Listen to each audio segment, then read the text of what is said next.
sesuatunya, biarlah Tuhan sendiri yang menuntun kami. Urapi Tuhan hamba-Mu ini, pakai mulut hamba-Mu ini agar Tuhan perkenankan untuk menyampaikan firman-Mu. Pakaikan jubah kebenaran Tuhan, sehingga apapun yang keluar dari mulut hamba-Mu ini adalah dari Tuhan sendiri. Terima kasih Bapa, Engkau berkati setiap orang yang hadir. Biarlah hati mereka Tuhan juga Engkau yang jamah untuk betul-betul Tuhan mendengar firman-Mu ini Tuhan, bukan dicuri oleh iblis, tetapi dimateraikan oleh Roh Kudus. Di dalam nama Tuhan kami, Yesus Kristus Yeshua, yang akan datang kedua kali kami berdoa. Amin.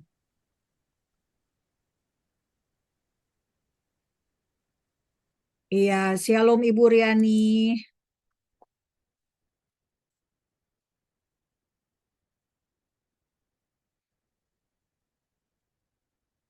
Ya, Bapak Ibu, saya sesuai dengan topik yang diberikan oleh Ibu Barita adalah tentang Israel di Alkitab. Nah, yang saya ambil adalah Israel di Alkitab dan iman Kristen, karena kita di sini semuanya orang percaya, orang Kristen, dan kita perlu mengetahui akhir-akhir ini Bapak Ibu banyak pengajaran yang telah tidak sesuai Alkitab karena menganggap Israel itu sudah selesai. Tuhan tidak lagi eh, berurusan dengan bangsa Israel karena orang Kristen sudah ada, karena gereja sudah hadir di bumi ini, maka Tuhan telah selesai dengan bangsa Israel. Tentu saja tidak sesuai dengan Alkitab, Bapak Ibu. Tentu saja kita bukan sebagai orang percaya, kita bukan mengambil keputusan sendiri, karena Tuhan sendiri yang punya perjanjian dengan bangsa Israel dan bukan gereja. Jadi bukan keputusan gereja, bukan keputusan pemimpin-pemimpin gereja, tapi dari Tuhan sendiri. Nah, Bapak Ibu kita mau belajar, Bapak Ibu mungkin bisa nanti setelah selesai kita akan tanya jawab. Nah, pertama Bapak Ibu kita ingat dulu bahwa perjanjian yang diadakan oleh Tuhan dengan bangsa Israel adalah perjanjian yang Tuhan sendiri adakan atas kehendak Tuhan sendiri. Bahkan kalau Bapak Ibu lihat perjanjian sulh, yakni perjanjian tentang tanah perjanjian, batas wilayah tanah perjanjian yang diberikan Tuhan, itu dilakukan kepada Abram, bahkan ketika Abraham waktu itu belum namanya diganti menjadi Abraham. Dan kalau Bapak Ibu lihat di sini, Tuhan sendiri mengadakan perjanjian dengan Abram, dan Tuhan sendiri datang dalam bentuk suluh berapi. Dan Abram dibuat tertidur. Jadi ini perjanjian yang luar biasa Bapak Ibu. Karena apa? Orang yang dikasih perjanjian itu bisa dibilang tidak melihat secara langsung ya apa yang terjadi karena Abram dibuat tertidur. Bapak Ibu tolong baca di Kejadian 15. Saya hanya ambil Kejadian 15 ayat 17 sampai 18. Ketika matahari telah terbenam dan hari menjadi gelap, maka kelihatanlah perapian yang berasap beserta sulu yang berapi lewat di antara potongan daging itu. Dahulu tradisi di timur jauh adalah orang-orang di timur kuno ya, mereka akan melakukan perjanjian dengan memotong hewan. Dan itu dilakukan oleh Tuhan. Jadi ada potongan-potongan daging dan sulu berapi itu lewat di tengah-tengah potongan daging. Yang burung tidak dipotong tapi diletakkan di kiri dan kanan. Pada hari itulah Tuhan mengadakan perjanjian dengan Abram serta berfirman, kepada keturunan mula, kuberikan negeri ini mulai dari sungai Mesir sampai ke sungai yang besar itu, sungai Efrat Bapak Ibu. Jauh sekali. Sungai Mesir bukan sungai Nil Bapak Ibu, tapi kita lihat di sini sungai yang ada di dekat Gaza, sungai Al-Aris namanya. Bukan sungai Nil. Meski di gambar ini seakan-akan itu di sungai yang ada di Kairo, di sungai Nil. Tapi berdasarkan penelitian, Yang dimaksud adalah sungai Al-Aris yang dekat Gaza. Jadi tanah perjanjian harusnya luas sekali karena mencapai Efrat. Efrat itu akan meliputi wilayah Suria dan Irak sekarang. Suria di sebelah atas ini Bapak Ibu, dan Irak di sebelah bawah. Nah, mengapa Bapak Ibu perhatikan mengapa tanah perjanjian yang diberikan kepada Abraham yang dijanjikan di Kejadian 15 berbeda dengan apa yang diberikan kepada Musa ketika Musa membawa bangsa Israel keluar ke Kanaan. Nah, kemudian juga Tuhan memberikan perjanjian. Setelah Kejadian 15 ada Kejadian 17 Bapak Ibu. Di sini Tuhan memberikan perjanjian sunat. Sunat yang dimaksud adalah Bapak Ibu semua ketika Tuhan memberikan janji lagi tentang tanah perjanjian. Jadi diulangi lagi. Kejadian 17 ayat 8. Kepadamu dan kepada keturunan, yakni Tuhan akan kuberikan menjadi milikmu untuk selama-lamanya, dan aku akan menjadi Elohim mereka. Kisah Para Rasul 7 ayat 8 sama ya Bapak Ibu, diulang di sini. Lalu Elohim memberikan kepadanya perjanjian sunat, dan demikianlah Abraham memperanakan Ishak, lalu menyunatkannya pada hari yang ke-8. Orang Yahudi Bapak Ibu sampai sekarang, pria, bayi, laki-laki harus disunat di usia 8 hari. Dan Ishak memperanakan Yakub, dan Yakub memperanakan ke-12 bapak leluhur kita. Nah, Bapak Ibu lihat di sini bahwa perjanjian tentang tanah perjanjian ditandai dengan sunat. Jadi sunat bukan tentang pindah agama tertentu, tidak. Tapi justru itu adalah janji Tuhan tentang tanah perjanjian. Karena itulah orang Kristen tidak perlu disunat. Karena apa? Karena kita tidak perlu tinggal di tanah perjanjian, Bapak Ibu. Yang perlu tinggal di tanah perjanjian adalah bangsa Israel, sesuai dengan peruntukannya.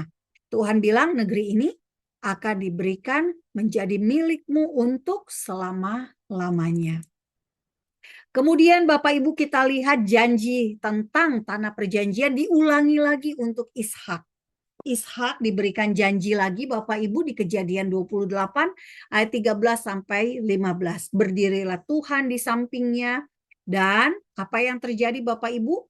Dikatakan Tuhan berfirman, akulah Tuhan Elohim Abraham nenekmu dan Elohim Ishak. Tanah tempat engkau berbaring ini akan kuberikan kepadamu dan kepada keturunanmu. Keturunanmu akan menjadi seperti debu banyak utara dan selatan, dan olehmu serta keturunanmu semua kaum di muka bumi akan mendapat berkat. Jadi Tuhan menjanjikan bahwa melalui keturunan Ishak, ya, melalui keturunan yang diberikan kepada Yakub, ini harusnya Ishak, kepada Yakub ya betul, kepada Ishak lalu kepada Yakub, semuanya itu akan mendapatkan berkat. Sesungguhnya aku menyertai engkau, dan aku akan melindungi engkau kemanapun engkau pergi, dan aku akan membawa engkau kembali ke negeri ini, sebab aku tidak akan meninggalkan engkau, melainkan tetap melakukan apa yang kujanjikan kepadamu. Jadi Tuhan memberikan janji tentang tanah perjanjian bukan hanya kepada Abraham, tapi juga kepada anak-anaknya. Ke sini kelewatan ya. Setelah sunat maka diberikan perjanjian kepada Ishak. Kejadian 26 ayat 4, aku akan membuat banyak keturunanmu seperti bintang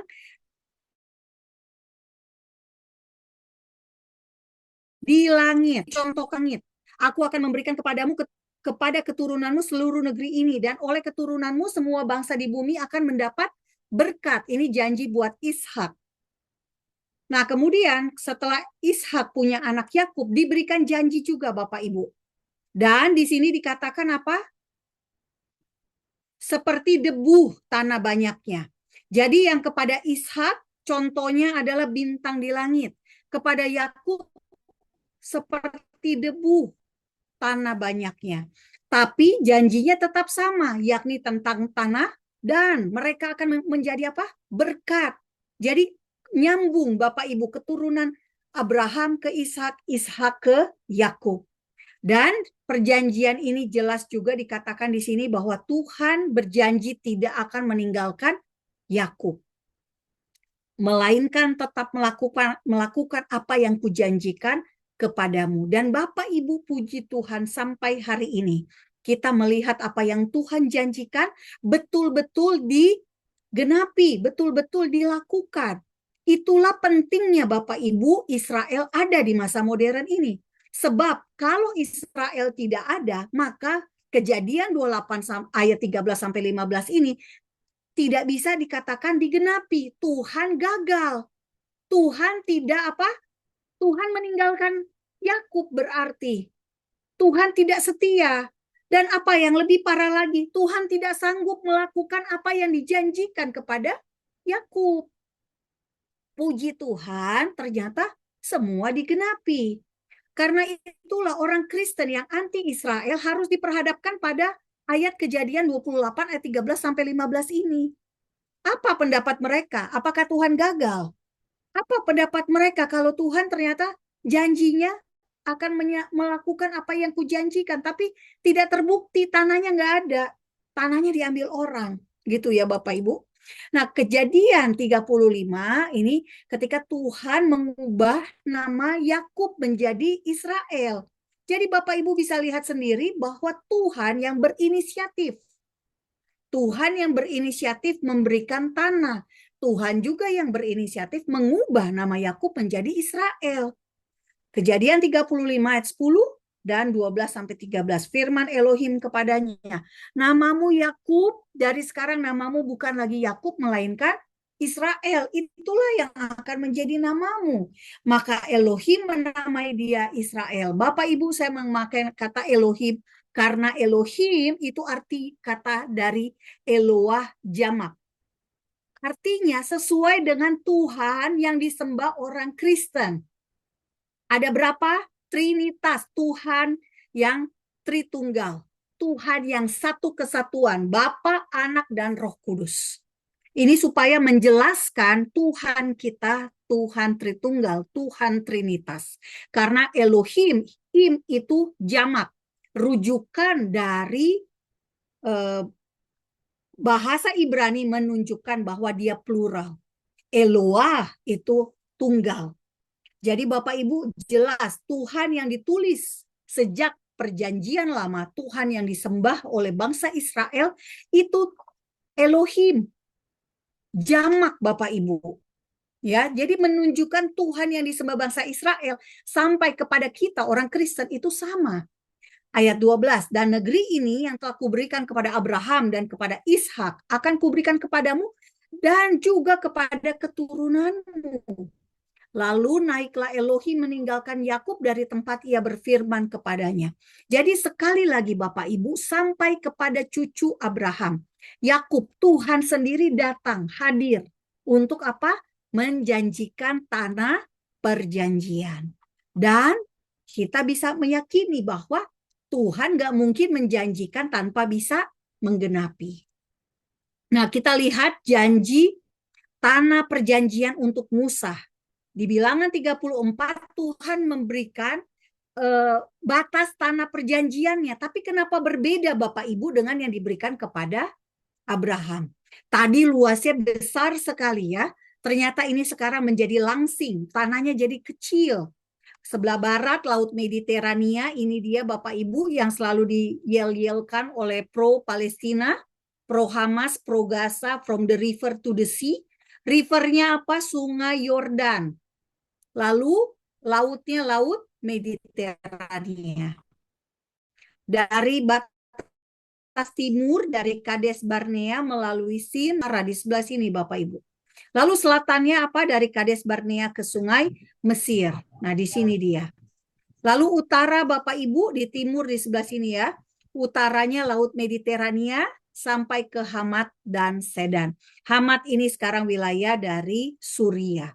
Jadi tanah perjanjian yang dulu dikasih kepada Musa Bentuknya mirip dengan tanah perjanjian di masa kini, Bapak Ibu, di Israel modern.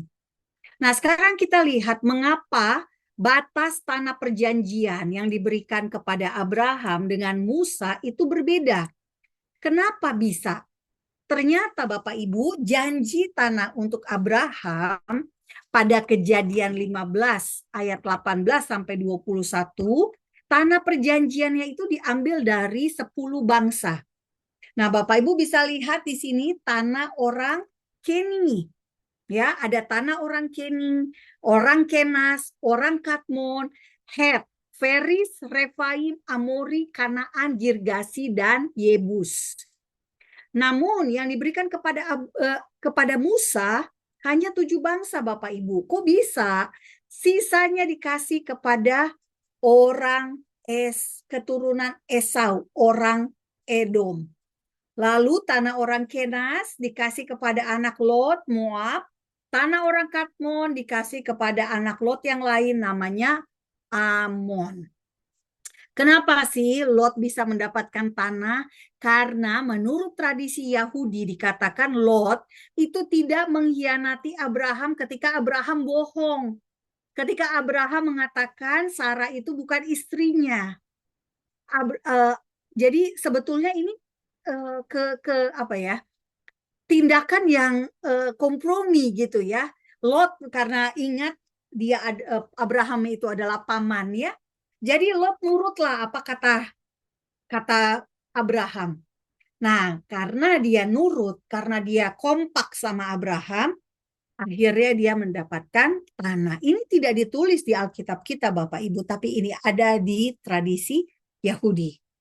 Namun perbedaan antara tanah yang dikasih kepada Edom, Moab, dan Amon ini tidak seperti tanah perjanjian yang kekal untuk selama-lamanya.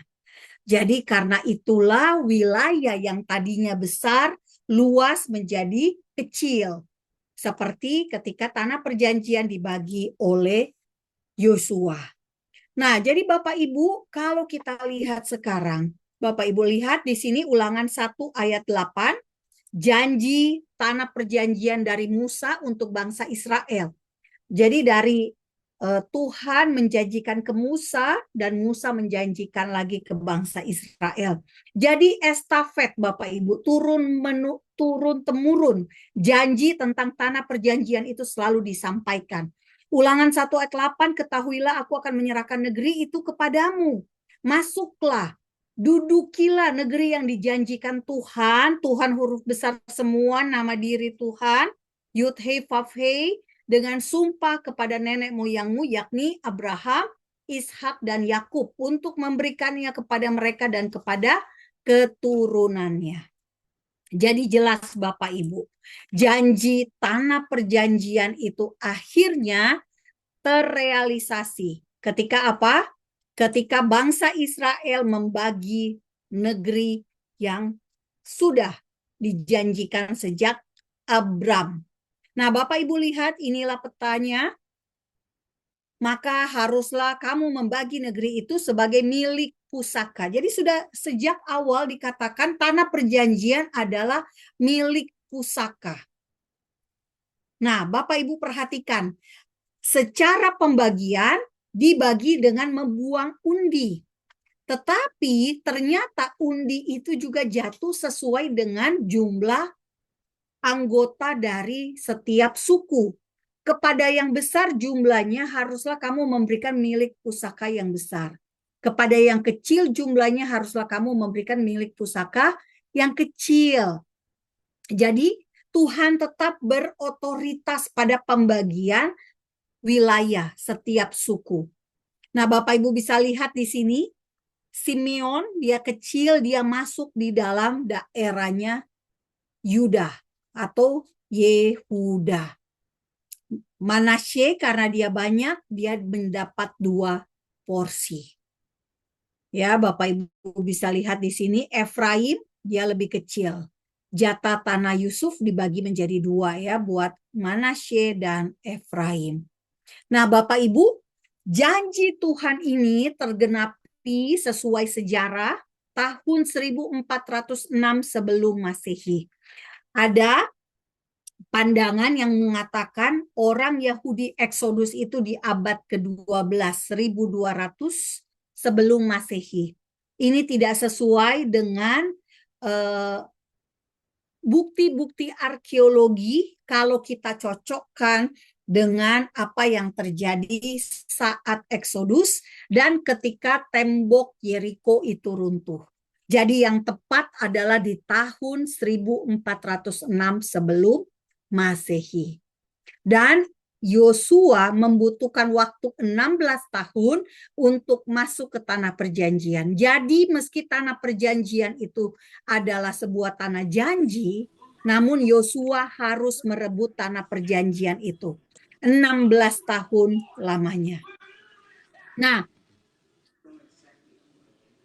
Bapak Ibu kita lihat lagi tanah warisan Israel ya. Bapak Ibu bisa lihat di sini.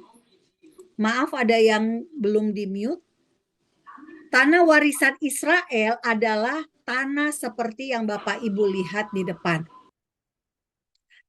Menurut 2 Tawarik 20 ayat 11, tanah perjanjian diwariskan kepada Israel. Tawarik Bapak Ibu adalah kitab terakhir dari perjanjian lama, Alkitabnya orang Yahudi. Kalau kita, perjanjian lama diakhiri dengan Maleaki. Tapi bagi orang Yahudi, kitab terakhirnya adalah Tawarik. Nah, di sini dijelaskan tanah perjanjian diwariskan kepada Israel supaya mereka ingat bahwa inilah tanah yang Tuhan sudah wariskan kepada mereka. Nah, ketika Yosua membagikan tanah perjanjian, dilakukan Bapak Ibu di mana? Di depan kemah pertemuan. Di hadapan Tuhan. Bapak Ibu kalau beli tanah sekarang belinya di depan notaris. Bangsa Israel dilakukan di depan Tuhan sendiri. Karena apa? Karena Tuhan pemilik tanah tersebut. Yosua 19 ayat 51 itulah milik pusaka yang diperundikan di antara suku-suku orang Israel di Silo oleh Imam Eleazar, oleh Yosua bin Nun, dan oleh para kaum keluarga di hadapan Tuhan. Sekali lagi nama diri Tuhan, YHVH Yud-Heh-Vav-Heh, di depan pintu kemah pertemuan. Demikianlah diselesaikan mereka pembagian negeri itu. Artinya ini sah, karena Tuhan yang menyaksikan. Dan sekarang Bapak Ibu, kalau Bapak Ibu lihat di Israel, kota warisan Alkitabiah yang masih ada sampai hari ini Bapak Ibu, adalah Golan, ini tanah warisan untuk suku Manasye, Jenin yang sekarang sudah dikasih ke Palestina, ini adalah milik suku Isakar, nama di Alkitab ditulisnya En-Ganim Bapak Ibu, Megido, tempat pertempuran terakhir nanti perang akhir zaman adalah milik suku Manasye, lalu ada Yerusalem kepunyaan suku Benyamin, Gaza itu punyanya suku Yehuda, sukunya Yesus, sukunya siapa lagi? Raja Daud. Shikem sekarang sudah diganti menjadi Nablus oleh Palestina karena Israel kasih Shikem tahun 1993 untuk perdamaian. Ini adalah warisan suku Efraim. Di situ ada makam Yusuf. Beersheba warisan untuk suku Simeon. Jadi Bapak Ibu, kota-kota di wilayah Israel saat ini, baik di Israel maupun di Palestina adalah kota-kota yang ada di Alkitab Bapak Ibu dan saya. Nah, tanah perjanjian adalah tanah pusaka. Jadi kita orang Kristen nggak bisa menganulir apa yang sudah Tuhan berikan kepada bangsa Israel. Kalau kita menganulir atau kita tidak mengakui, maka apa yang terjadi? Kita harus mengubah nih ayat-ayat yang ada di Yosua 19 ayat 51, harus mengubah 1 Tawarik 16 ayat 18, harus mengubah Mazmur 78 ayat 55. Karena apa? Kita harus ganti tanah pusaka untuk gereja. Mazmur 105 ayat 11, Kanaan sebagai milik pusaka. Kita harus ganti Kanaan sebagai milik pusaka gereja. Mazmur 135 ayat 12, milik pusaka kepada gereja. Kita harus ganti banyak ayat, Bapak Ibu. Nggak mungkin. Jadi tolong Bapak Ibu, kita harus selalu berpatokan pada Alkitab. Bukan menurut apa yang diajarkan oleh hamba Tuhan. Karena hamba Tuhan belum tentu patokannya Alkitab. Yehezkiel 47 ayat 14, milik pusaka lagi. Yehezkiel 48 ayat 29, tanah pusaka. Penerimanya tetap sama, yakni bangsa Israel. Yeremia 58 ayat 14, milik pusaka Yakub. Yakub namanya diganti jadi Israel. Yeremia 12 ayat 14, milik pusaka kepada Israel. Yeremia 3 ayat 18, milik pusaka nenek moyang Israel. Yesaya 47 ayat 6, milik pusaka Tuhan. Jadi suka-sukanya Tuhan, dia mau kasih kepada siapa? Kepada Israel atau kepada Edom gitu ya, atau kepada Indonesia? Ya, faktanya yang dikasih adalah Israel. Dan kita harus ingat Bapak Ibu, Tuhan adil. Bukan berarti Tuhan hanya kasih tanah hanya untuk bangsa Israel. Tidak, sebagai pencipta langit bumi dan isinya, Tuhan kasih tanah kepada bangsa-bangsa. Orang Indonesia punya tanah nggak? Punya. Orang Papua punya tanah. Sekarang tanahnya mau diambil. Untuk apa? Perusahaan-perusahaan. Orang Papuanya gigit jari. Pulau Madura untuk orang Madura lah. Ya, tanah sudah dibagi-bagi. Ismail dapat tanah nggak? Dapat. Dari mana? Ada di Alkitab kita. Dari Sur sampai Hawila, dan Hawila di Kejadian ditulis sebagai tanah yang kaya emas. Jadi Bapak Ibu, Tuhan tetap adil. Edom, saudara kembarnya Edom, bangsa dari saudara kembarnya Esau, dapat tanah juga. Ya, jadi Bapak Ibu, Tuhan bukan berarti Tuhan pilih kasih. Tidak, tapi Tuhan tetap dalam kedaulatannya, dia memberikan seperti yang dia mau. Nah, kita lihat sekarang. Tanah perjanjian diberikan dengan sumpah, Bapak Ibu. Kenapa bisa dengan sumpah? Padahal di Ibrani 6 ayat 13 dikatakan, sebab ketika Elohim memberikan janjinya kepada Abraham, ia bersumpah demi dirinya sendiri, karena tidak ada orang yang lebih tinggi daripadanya. Karena apa? Karena Tuhan sangat serius ketika memberikan tanah perjanjian. Ulangan 8 ayat 1. Menduduki negeri yang dijanjikan dengan sumpah. Tadi kita sudah baca. Keluaran 33 ayat 1 sama dengan ulangan 30 ayat 20. Tanah perjanjian diberikan untuk Abraham, Ishak, Yakub dengan sumpah. Nah, kita nggak bisa ganti. Tanah perjanjian diberikan untuk gereja dengan sumpah. Nggak ada, Bapak Ibu.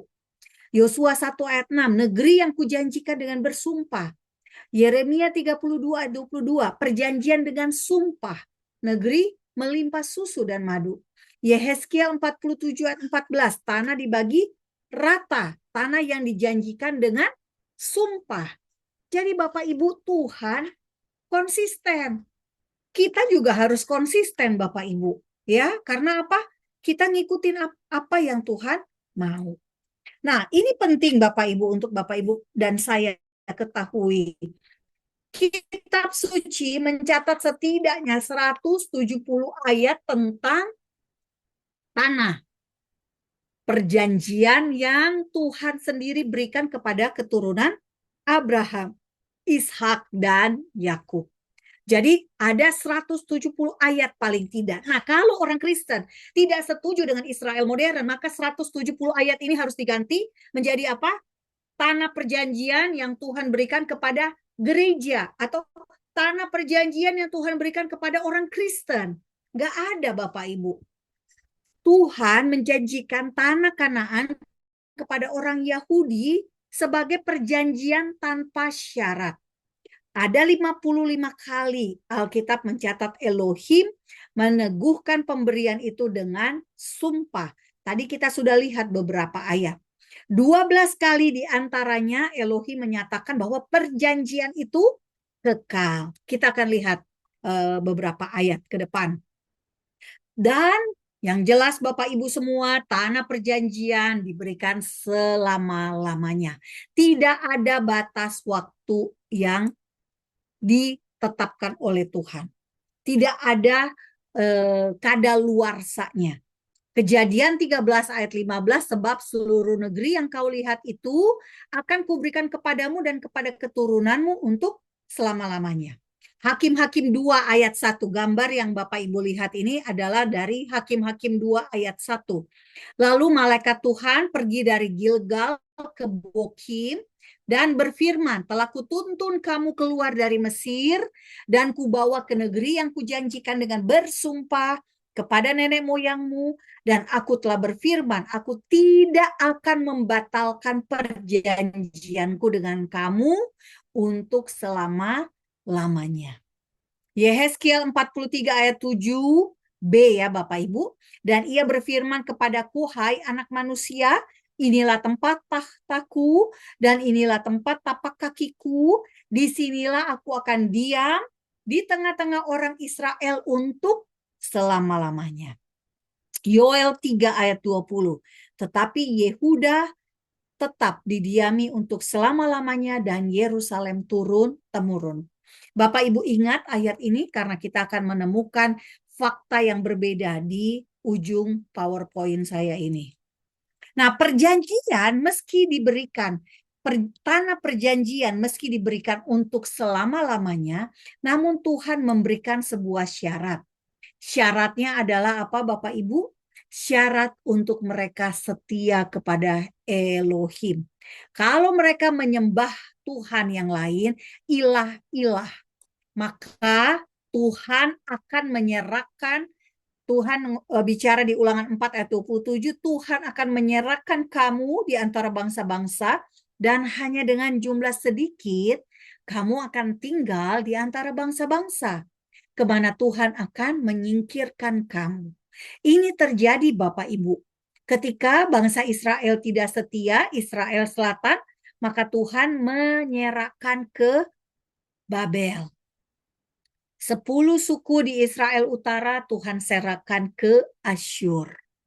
Dan di abad ke-1 ya, di tahun 70 Masehi, ketika Romawi menghancurkan bait suci, meruntuhkan kota Yerusalem, maka orang Yahudi kembali diserahkan dalam bentuk perbudakan, dijadikan budak oleh Romawi, dibawa ke kota Roma, sehingga mulailah diaspora orang Yahudi ke Eropa.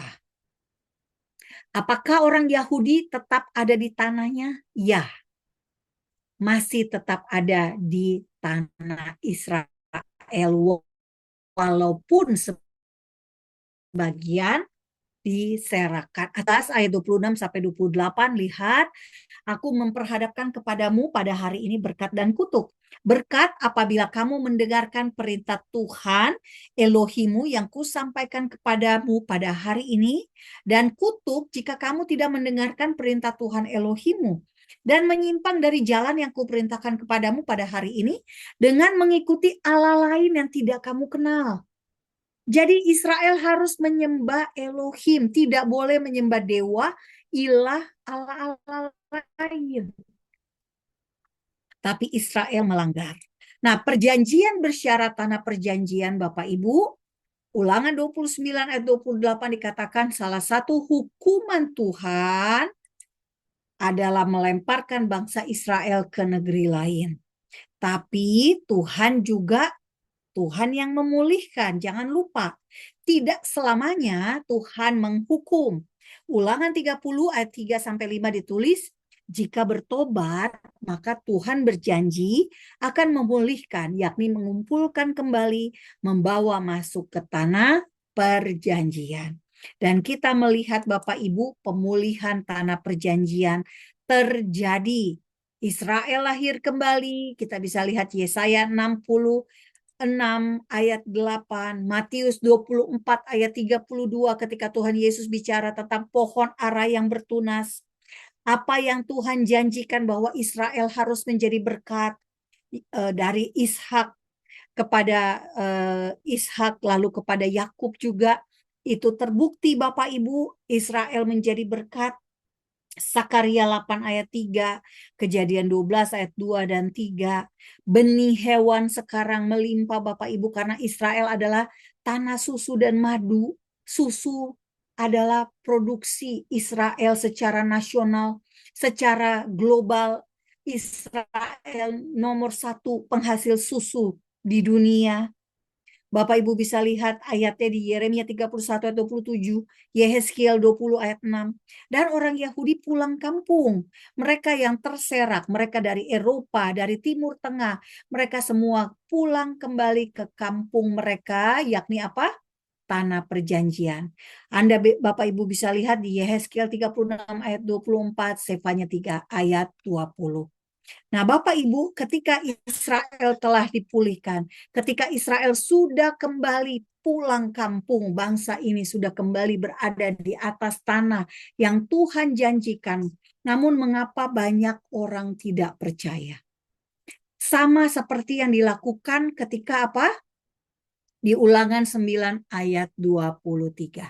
Dan ketika Tuhan menyuruh kamu pergi dari Kades Barnea dengan berfirman, majulah dan dudukilah negeri yang kuberikan kepadamu itu, maka kamu menentang titah Tuhan Elohimmu.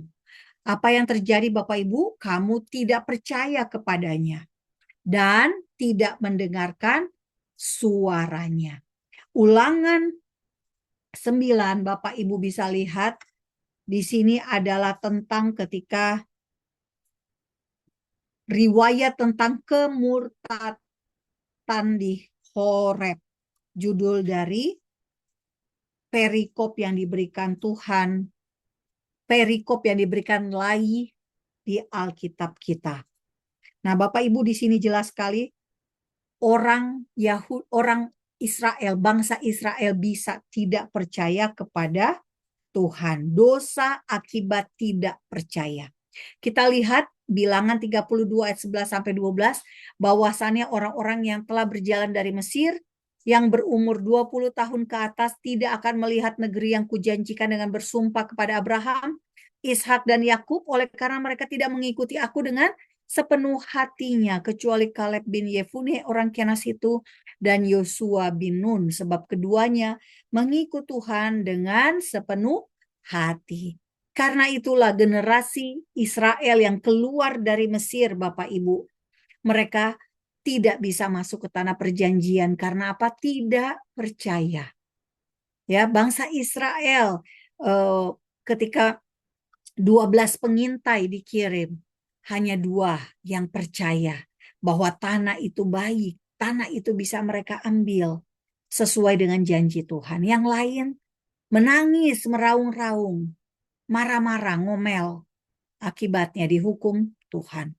Nah, apakah dosa karena tidak percaya ini hanya berlaku untuk bangsa Israel yang keluar dari Mesir lalu menuju Kanaan 5.000 tahun yang lalu? Tidak, Bapak Ibu. Karena ada di Yudas 1 ayat 5. Dikatakan di sini, tetapi sekalipun kamu telah mengetahui semuanya itu dan tidak meragukan lagi, aku ingin mengingatkan kamu bahwa memang Tuhan menyelamatkan umatnya dari tanah Mesir. Namun sekali lagi membinasakan mereka yang tidak percaya. Tidak percaya terhadap apa? Terhadap janji tentang tanah perjanjian, Bapak Ibu. Dan orang Kristen bisa dibilang mungkin 60% orang Kristen di dunia saat ini tidak percaya bahwa tanah perjanjian adalah milik Israel. Bapak Ibu, ini yang terjadi ya. Tanah perjanjian adalah milik Tuhan. Tuhan sendiri katakan. Tanah jangan dijual mutlak. Imamat 25 ayat 23. Kenapa? Karena aku, kata Tuhan, pemilik tanah itu. Sedang kamu adalah orang asing dan pendatang bagiku. 2 Tawarik 7 ayat 19 sampai 20. Sekali lagi Bapak Ibu, ini Tawarik adalah kitab terakhir di Alkitabnya orang Yahudi, perjanjian lama ya. Sama persis Alkitab kita, cuma susunannya berbeda. Tetapi jika kamu ini berbalik dan meninggalkan segala ketetapan dan perintahku yang telah kuberikan kepadamu dan pergi beribadah kepada Allah lain dan sujud menyembah kepadanya, maka aku akan mencabut kamu dari tanahku yang telah kuberikan kepadamu. Yoel 3 ayat 2, aku akan mengumpulkan segala bangsa dan akan membawa mereka turun ke lembah Yosafat. Aku akan berperkara dengan mereka di sana mengenai umatku dan milikku sendiri Israel. Oleh karena mereka mencerai-beraikannya ke antara bangsa-bangsa dan membagi-bagi tanahku. Siapa yang membagi tanah Israel? Bangsa-bangsa PBB. Pada bulan September 2025, 142 negara PBB setuju Palestina merdeka, termasuk negara kita Indonesia. Jika Palestina mau menjadi negara, maka tanahnya di mana? Tanah yang dipakai adalah tanah di Yudea dan Samaria, Bapak Ibu. Yudea dan Samaria di mata Tuhan tetap ada sampai akhir zaman. Bapak Ibu tadi sudah lihat, sudah baca ayatnya. Tanah perjanjian untuk selama-lamanya. Ya, Yehuda tetap untuk selama-lamanya. Yerusalem tetap akan didiami. Yehuda tetap akan didiami. Jadi ini adalah bentuk penolakan terhadap firman Tuhan. Menentang Israel modern. Secara tidak sadar menentang firman Tuhan.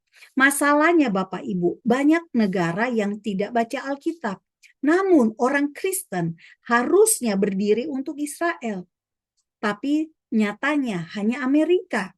Sekarang Inggris juga sudah berpihak kepada Palestina. Prancis berpihak kepada Palestina. Australia sama Bapak Ibu. Jadi negara-negara Kristen sekalipun belum tentu mengerti Alkitab, belum tentu mengakui tanah perjanjian adalah milik Tuhan yang Tuhan berikan untuk bangsa Israel sampai sekarang. Nah, mengapa tanah perjanjian penting bagi kita orang Kristen Bapak Ibu? Pertama, Yesus akan datang. Ya. Kedua kali.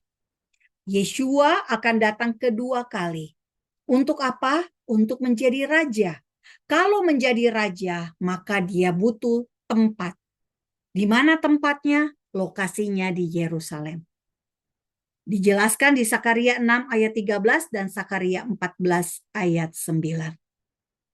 Perikop Sakaria 14, Bapak Ibu bisa lihat ditulis di situ adalah kemenangan terakhir Tuhan menjadi raja di Yerusalem. Dan ini belum tergenapi Bapak Ibu. Dan menurut Wahyu 20 ditulis lama kerajaan 1000 tahun. Artinya pemerintahan Yeshua sebagai raja berlangsung selama 1000 tahun. Dan apa tujuan dari menjadi raja, mendirikan kerajaan adalah mengembalikan kerajaan kepada Bapa. Bapak Ibu bisa lihat ayatnya di 1 Korintus 15 ayat 23 sampai 28. Saya bacakan. Tetapi tiap-tiap orang menurut urutannya, Kristus sebagai buah sulung, sesudah itu mereka yang menjadi miliknya pada waktu kedatangannya. Jadi kebangkitan orang mati, Bapak Ibu, pertama dilakukan oleh Yesus sendiri. Yeshua sendiri ketika bangkit dari orang mati pada hari ketiga yang tujuannya menggenapi hari raya Alkitab, hari buah sulung. Menurut Imamat 23.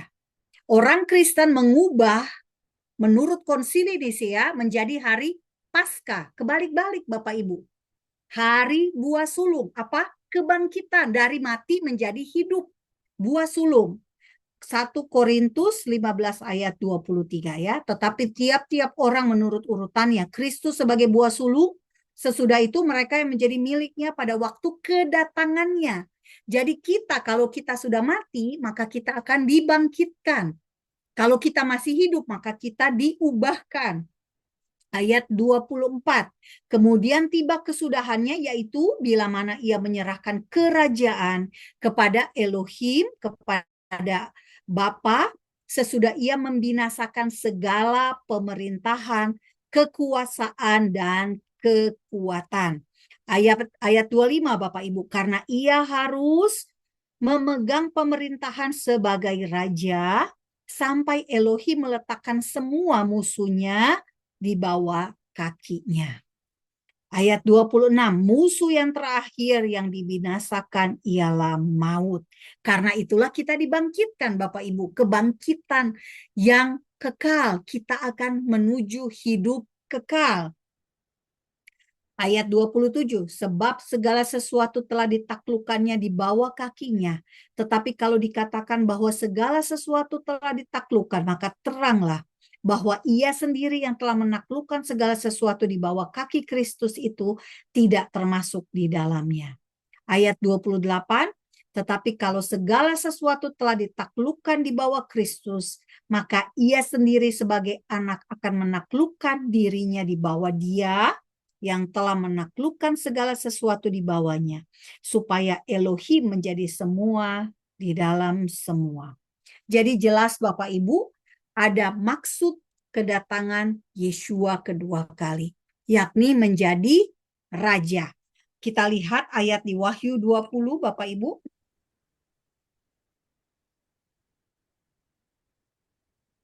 Saya pilih ayat 6 ya. Bapak Ibu ada yang sudah baca, sudah buka? Mau bacakan silakan.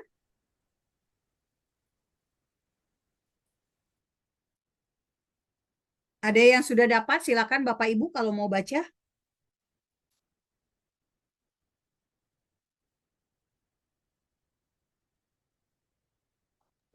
Di mana, Bu? Wahyu 20 ayat 6, Pak. Oh ya, Wahyu 20 Silakan, ayat 6. ayat 6. Demikian bunyi firman Tuhan, berbahagialah dan kuduslah ia yang mendapat bagian dalam kebangkitan pertama itu. Kematian yang kedua tidak berkuasa lagi atas mereka, tetapi mereka akan menjadi imam-imam Allah dan Kristus. Dan mereka akan memerintah sebagai raja bersama-sama dengan Dia 1000 tahun lamanya. Amin. Ya, baik. Terima kasih, Pak. Jadi Bapak Ibu semua, Tuhan Yesus, Yeshua akan memerintah sebagai raja dalam kerajaan 1000 tahun. Dan lokasinya jelas tadi dikatakan apa? Di Yerusalem. Bapak Ibu bisa lihat Sakaria 14. Tadi sudah kita jangka waktunya sudah dapat dari Wahyu 20. Sekarang Sakaria 14. Perikopnya ada yang sudah lihat kemenangan terakhir Tuhan menjadi raja di Yerusalem ya Bapak Ibu. Ayat Sudah berapa, lihat Bu? Bapak Ibu? Ya, judulnya kemenangan terakhir Tuhan Betul. menjadi raja di Yerusalem. Ya, Bapak tolong baca ayat 9. Sakaria 14 ayat 9. Maka Tuhan akan menjadi raja atas seluruh bumi. Pada waktu itu Tuhan adalah satu-satunya dan namanya satu-satunya. Amin. Amin. Nah, itu yang akan terjadi Bapak Ibu. Jadi Tuhan akan menjadi raja di mana? Yerusalem. Karena itulah tanah perjanjian itu penting. Dan mengapa tanah perjanjian Tuhan pertahankan sampai hari ini? Karena Tuhan Yesus, Yeshua akan datang kembali. Amin Bapak Ibu. Jadi Bapak Ibu sekarang Amin. sudah dapat materi tentang Israel di Alkitab dan iman Kristen. Terima kasih untuk kesempatan yang diberikan. Tuhan Yesus memberkati. Immanuel sampai Maranatha. Amin. Tuhan, haleluya. Kita beri aplaus dulu dong buat Ibu Moni.